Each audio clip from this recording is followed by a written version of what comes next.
Hi అండి, ఎలా ఉన్నారు? Welcome to my channel. వంకాయ కూర చూడగానే మీలో ఎంతమందికి మనం చిన్నప్పుడు చదివిన తెలుగు పద్యం గుర్తుకొస్తుంది?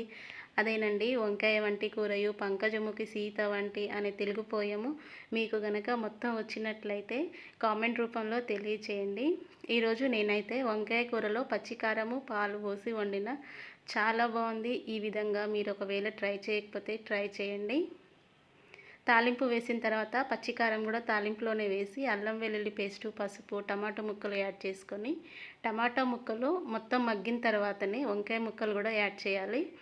1/2 కప్పు వాటర్ పోసుకొని హై ఫ్లేమ్లో ఉంచి 10 మినిట్స్ ఉడికించిన తర్వాత ఒక 1/2 కప్పు కాచి చల్లార్చిన పాలను కూడా యాడ్ చేసుకోవాలి. కూర దగ్గరికి అయిన తర్వాతకి కొత్తిమీర, పుదీనా మరియు ధనియాల పొడి కూడా చల్లుకొని ఒక 10 నిమిషాలు స్టవ్ ఆఫ్ చేసి రెస్ట్ ఇవ్వండి కర్రీకి. ఆ తర్వాత సర్వ్ చేసుకోండి. సూపర్గా ఉంటుంది. Subscribe my